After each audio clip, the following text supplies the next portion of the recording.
Kalau menurut kami operasi senyum aja. Dudukkan aja perkaranya dengan baik. Bangun narasi yang benar. Jangan menuduh orang sedang memframing.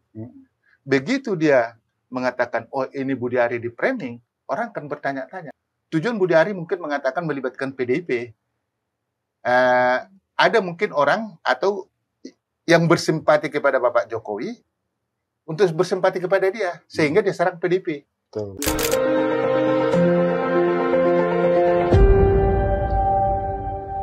Apa kabar Ketua? Siap. Ya, Selamat sore. situasi yang menarik nih ya soal pengungkapan kasus judi online ya. Ternyata kan belakangan ini beritanya menyeret salah satu menteri di kabinet Prabowo, yaitu mantan Ketua Projo dan Menteri Koperasi ya. Ya. Tapi yang menarik di sini walaupun itu udah suatu fakta persidangan ya, kalau kita bilang BAP itu, tapi ada mereka mengcounter bahwa itu kan cuma framing katanya. Bahkan menyebut itu narasi jahat katanya untuk menyudutkan dia, padahal dia nggak nerima gitu. Kalau menurut Ketua gimana itu? Sebagai praktisi hukum ya. Ya, mungkin ini saya sebagai advokat ya, sebagai pengacara, yang secara kebetulan juga saya sebagai Ketua Umum Petisi Brawijaya Nasional. Yang tersebar di seluruh Indonesia. Jadi kita punya anggota hampir setengah di Republik ini. Pulau Jawa dan Pulau Sumatera kita sudah ada DPD dan DPC atau di kabupaten dan kota. Tapi sebagai praktisi hukum, seperti yang saudara sampaikan tadi, dalam 2 minggu terakhir ini ada proses hukum yang menarik, yaitu tentang judi online. Yang saat ini sedang diproses hukum di Pengadilan Negeri Jakarta Selatan. Tersangkanya itu adalah Zulkarnain Aprialianto Tony, Adi Kismanto, Alwi Jabarti Kemas, Muhrijan alias Agus. Itu tersangkanya. Tentu mereka ini jadi tersangka berdasarkan penyelidikan dan penyidikan yang dilakukan oleh penyidik Polri. Diangkat lengkap berkasnya dan kuat buktinya diajukanlah ke kejaksaan. Kejaksaan berdasarkan menyusun suatu surat dakwaan berdasarkan daripada hasil penyidikan yang dilakukan oleh polisi. Karena penyidiknya adalah polisi, jaksa adalah sebagai jaksa penuntut umum. Di dalam persidangan, dalam berita acara, itu yang menarik. Di dalam surat dakwanya itu yang menarik. Menyebutkan nama Budi Ari Setiadi. Dahulu dia sebagai Menteri Kominfo, sekarang Menteri Koperasi. Permasalahan ini meledak setelah ada pergantian presiden dan pergantian menteri. Permasalahan judi online ini mulai terungkap setelah Ibu Mutia Hafiz sebagai Menteri Komdiji. Menteri Komdiji. Dan Budi Ari diangkat sebagai Menteri Koperasi. Meledaklah di situ permasalahannya. Budi Ari telah pernah diperiksa di bulan apa itu? Kalau tidak salah pertengahan bulan Desember tahun 2024. Pasca dia diangkat jadi Menteri Koperasi ya? Iya. Karena Oktober kan pelantikannya. Iya, Oktober pelantikannya. Jadi dia udah Menteri Koperasi. Dia udah pernah diperiksa dan menerangkan tentang posisi dia dalam perkara ini. Tapi kita kan nggak bisa ingkarin. Sekarang banyak yang beredar di media sosial dan khususnya laporan daripada Tempo dan media-media cetak atau media online lainnya yang mengatakan mereka mengutip dari hasil dari persidangan terungkap di pengadilan ataupun surat dakwaan yang menyatakan bahwa Budi Ari ada niatan untuk menghentikan atau tidak menutup situs-situs yang melakukan pembayaran. Yang beredar isu adalah Budi Ari menerima 50% katanya. Ini kan perlu kiranya penegak hukum ngamatin ini, khususnya di kepolisian. Gitu. Kalau kita lihat keterangan daripada Kejaksaan Agung, Biro Penerangan yang mengatakan bahwa apa yang kami uraikan di dalam surat dakwaan, karena kami adalah sebagai jaksa penuntut umum, dasarnya adalah dari Polisian. berita acara yang dibuat oleh kepolisian terhadap para terdakwa-terdakwa. Ya kan gitu loh. Oleh karenanya, kalau bisa kita simpulkan, artinya kalau ada tuntutan dari masyarakat agar Budiari diperiksa, ya polisi harus bertindak untuk memeriksa. Apakah setelah adanya putusan ini atau sebelum adanya putusan terhadap perkara ini. Ya toh? Di sini sebenarnya ini salah satu, kita tidak bisa mengingkarin lah ya. Penegakan hukum kita pada saat sekarang ini bisa kita bilang agak menurun. Di sini polisi juga harus membersihkan namanya. Janganlah kiranya karena seseorang polisi bisa menutup-nutupin fakta yang sesungguhnya. Jangan dikanal ini perkara gitu loh. Ini kan aja terbuka secara umum gitu loh. Supaya apa? Supaya terang benderang. Supaya masyarakat tidak bertanya-tanya. Kalau memang Budi Ari Setiadi tidak terlibat seperti yang disampaikan di dalam persidangan itu, tidak benar, ya polisi juga harus bisa membantu itu. Ya. Jangan kiranya orang seperti yang mereka sampaikan, di framing jahat katanya. Orang kan mengatakan itu berdasarkan yang beredar isu. Ya toh? Jadi orang-orangnya Budi Ari juga sebenarnya, kalau menurut hemat saya, lakukan aja apa sih namanya operasi senyum gitu loh. Iya kan? Jangan langsung menuduh media. Wah, ini di framing jahat Budi Ari, ini segala macam itu nggak benar. Kalau menurut operasi senyum aja. Dudukkan aja perkaranya dengan baik. Bangun narasi yang benar. Jangan menuduh orang sedang memframing. Begitu dia mengatakan, oh ini Budi Ari di framing, orang akan bertanya-tanya. Karena apa? 10 tahun ini masyarakat kita sudah diciptakan antipatis setiap suatu informasi. Jadi sudah nggak mempergunakan akal lagi. Dia tidak suka omong dia tuh. Ini harus kita bisa luruskan. Dan orang-orangnya Budi Ari sebenarnya harus membuat operasi senyum tentang ini. Itu mungkin yang bisa yang kita sampaikan ya. Sangat saya sebagai profesi hukum, advokat, saya hanya mau minta polisi lakukan sesungguhnya yang benar terhadap perkara ini. Kalau memang Budi Ari ini, ya disampaikan. Kalau memang Budi Ari memang tidak terlibat, ya polisi juga harus menyampaikan. Jangan ditutup-tutupin. Demi nama baik seseorang.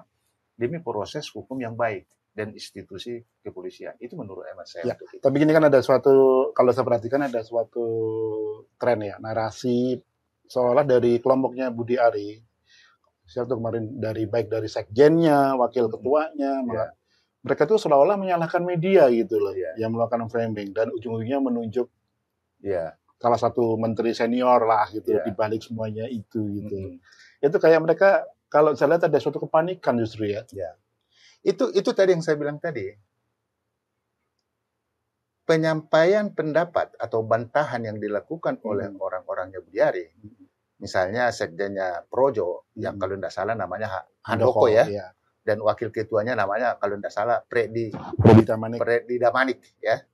Mereka kan bisa kita bilang mereka menyalahkan orang, khususnya media. Padahal media mendapat itu dari pengadilan. Ya toh seperti kelas Tempo, CNN dan lain-lain. Iya betul. Ya toh. Jadi kalau mereka apalagi terlebih-lebih menyalahkan. Yang saya paling sesal, yang paling saya yang paling mungkin yang bisa harus saya tanggapin tentang beredarnya rekaman percakapan Budi Ari dengan orang tertentu yang menyatakan bahwa ini adalah pekerjaan orang-orang PDIP dan Menteri Budi Gunawan katanya. Artinya adalah yang mau saya sampaikan,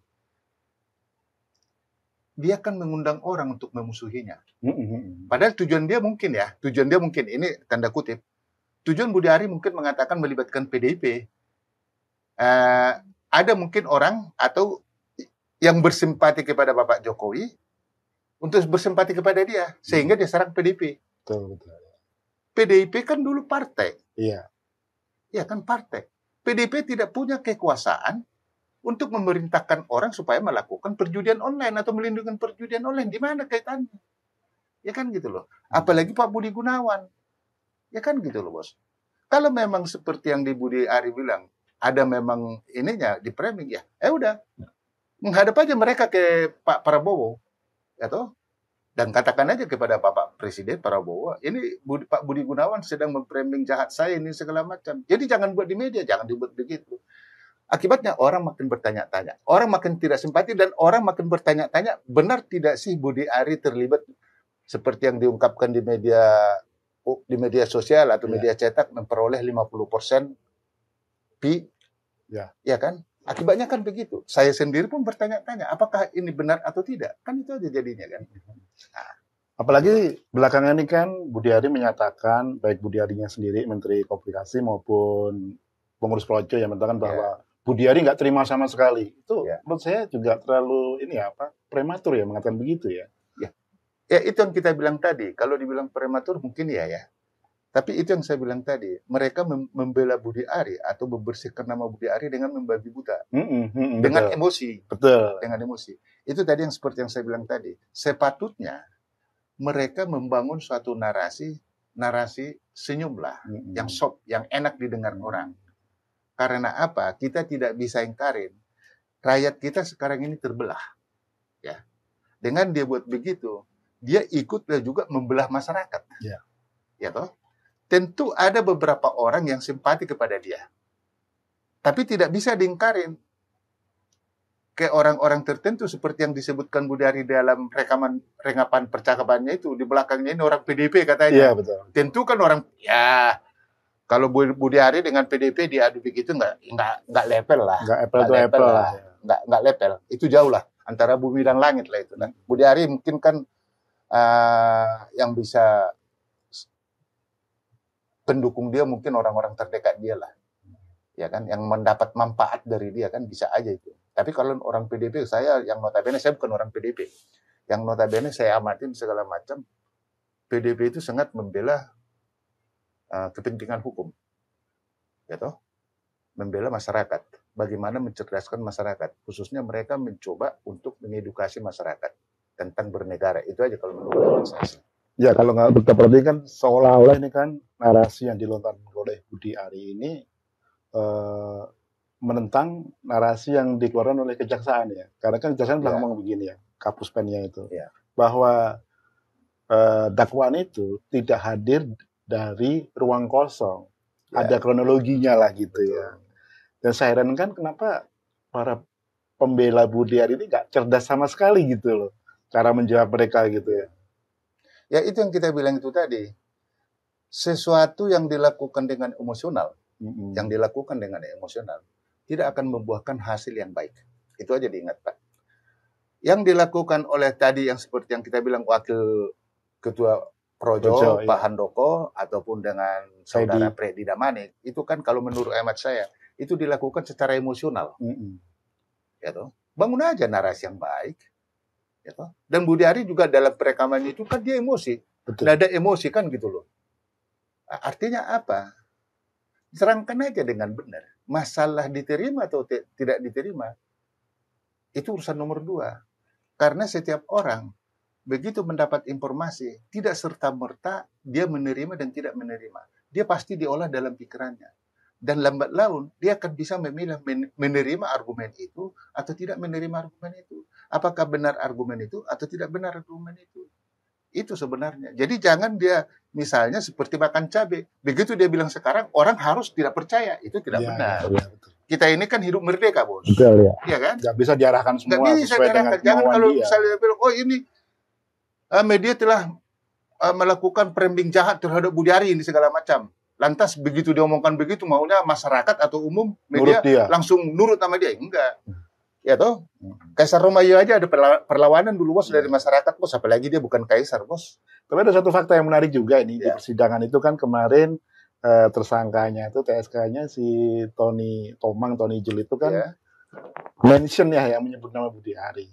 Tapi di persidangan terakhir dia mengatakan Budi Ari tidak terlibat gitu. Ya, artinya kan kita kan bicara di sini berdasarkan apa yang disampaikan terlebih dahulu dan apa yang dibesarkan kemudian.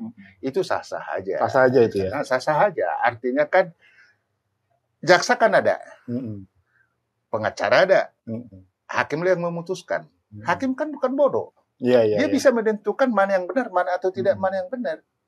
Kalau seandainya dikatakan sedemikian, bahwa dia Budi Ari tidak menerima apa-apa, sekarang pertanyaannya dulu. Yang menjadi pertanyaan, itu kan hasil. Iya, betul. Itu hasil. Menerima atau tidak, itu hasil. Ya. Tapi upaya, seperti yang disebutkan di situ, melarang atau memerintahkan supaya tidak menutup akun yang telah melakukan pembayaran. Ya toh? Itu kan dua hal yang berbeda. Perintah, diskresinya, dan hasilnya. Kalau dikatakan Tony bahwa Budi Ari tidak menerima, ya mungkin sah saja tidak menerima apa-apa. Tidak masalah ya. Tapi kalau ada orang yang memerintahkan dia supaya tidak menutup itu situs perjudian, ini kan jadi masalah. Siapa yang memberi otoritasnya gitu ya? Iya, itu kan jadi masalah. Itu kan perbuatan. Iya.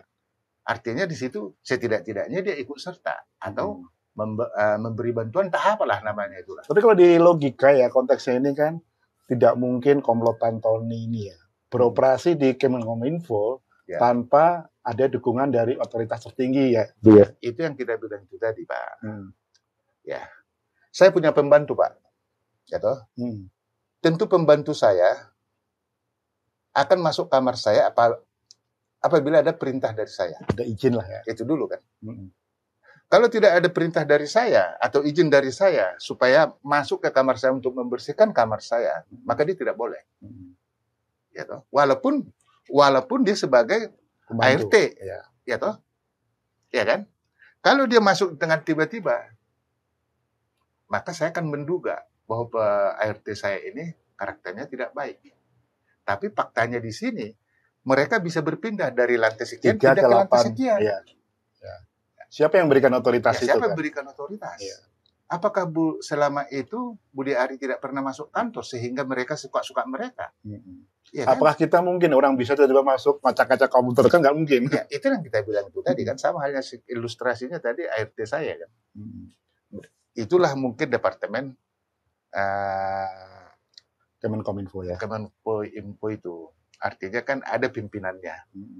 Nah, kalau di rumahnya kan, di rumah saya ada pimpinannya ya, saya. ART saya masuk ke kamar saya untuk bersihin atau mengambil sesuatu atau apalah namanya di sini, harus setelah saya memperoleh izin kepadanya. Ya, terkait dengan pemeriksaan terhadap Budi Ari. Kan kemarin sudah di Kapolri sudah mengatakan kalau ada perintah hakim. Apakah harus seperti itu sih? Ya, itu yang kita bilang itu tadi. Saya tahu persis lah, karena saya praktisi hukum, bagaimana cara-cara polisi untuk memperoleh informasi. Polisi dalam hal melakukan penyelidikan dan penyidikan tidak mesti ada perintah dari hakim. Gitu ya. Iya kan? Jadi kayak di ini ya, kita dialihkan gitu ya. Artinya kalau memang ada fakta itu, ya alangkah baiknya. Tapi ada dua, misalnya begini. Apakah setelah ada putusan terhadap perkara ini yang menyebutkan bahwa Budi Ari memberikan perintah untuk tidak menutup situs itu dan memperoleh hasil, ada dalam pertimbangan majelis, maka Budi Ari mungkin bisa langsung diperiksa. Tapi kalau memang ada penkanalan di penyidikan, ini kan itu yang kita bilang itu tadi. Polisi harus transparan dalam proses penanganan ini. Ya kan ini karena ini menyangkut penegakan hukum. Ya kan gitu loh. Jadi kalau Bapak Kapolri bilang kalau ada perintah hakim, ya mungkin bisa aja seperti yang saya sampaikan barusan. Tapi kan penyelidikan dan penyidikan tidak mesti ada perintah dari hakim. Mereka punya kewenangan diberikan hak oleh undang-undang untuk memeriksa. Oh gitu, tidak perlu hakim ya? Ya enggak. Kalau kecuali dia kan menteri, ada perlu izin presiden nggak gitu? Ya kemarin kan Budi Ari diperiksa, apakah ada izin presiden atau tidak, kan polisi yang memeriksa ini kan. Berarti, ya kan itu aja. Iya, betul. Kenapa? Artinya kalau Budi Ari diperiksa berarti kan ada atau tidaknya izin presiden, faktanya dia udah diperiksa kan gitu. Iya kan? Iya. Saya kira polisi berani nggak dia ini memeriksa lebih jauh, karena kan kita ketahui ya Budi Ari ini kan di belakangnya ada mantan presiden ke-7 nih, Jokowi nih. Gitu. Menurut ini aja praduga aja gitu. Ya, artinya kan begini. Kalau pertanyaanmu apakah polisi berani memeriksa Budi Ari atau tidak, menetapkan dia sebagai tersangka lah sampai ke sana gitu. Kita pergi ini aja. Kita seperti yang kita bilang tadi. Saya memberikan keterangan ini, pendapat ini sebagai advokat, sebagai pengacara, bukan sebagai lawan politiknya Budi Ari misalnya, misalnya ya. Kalau memang Budi Ari hasil penyelidikan atau penyidikan ada kaitannya dengan tindak pidana ini, ya polisi harus periksa dong.